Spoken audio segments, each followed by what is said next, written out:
আমরা সে মৃত্যু ভয়ে বৃথ। জন্ম যার হয়েছে তাকে তাকে মরতে হবে। আমাদের এই পৃথিবীতে যা কিছু সৃষ্টি হয়েছে সব কিছুরই বিনাশ আছে। ভগবান আমাদেরকে কৃপা করে এই পৃথিবীতে মনুষ্য রূপে আমাদের পৃথিবীতে পাঠিয়েছেন।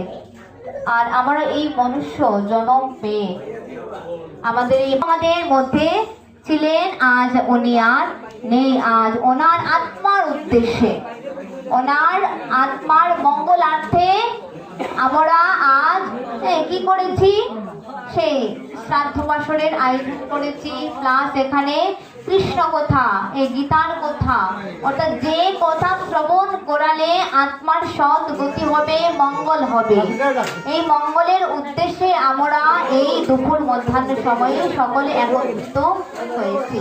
সে প্রয়াত নিরঞ্জন ওনার পরমাত্মা মঙ্গলের জন্য, আত্মার মঙ্গলের উদ্দেশ্যে আমরা এই পাঠের, গীতা পাঠের আয়োজন করা হয়েছে। কৃষ্ণ কথা শ্রবণ করানোর আমারও সৌভাগ্য হয়েছে।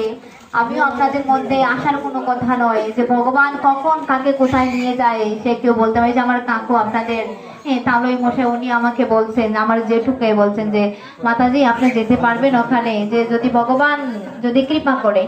ভগবানের কৃপা ব্যতীত কোনো কিছুই করার সামর্থ্য কারো নাই, আমারও নাই, কারো নাই। অর্থাৎ ভগবান যা করায় তাই আমাদের করতে হয়। আমরা চাইলেও কিছু করতে পারি না, চাইলেও সেখান থেকে আমরা বঞ্চিত হয়ে যাই। কেন হয়ে যাই? আমরা কিন্তু দোষারোপ করতে থাকি যে তার জন্য আমার হলো না, এর জন্য আমার কিন্তু ওইসব করা যাবে না।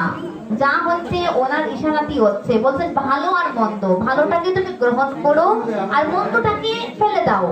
কিন্তু আমরা এমন এক পরিস্থিতির শিকার হয়ে যাই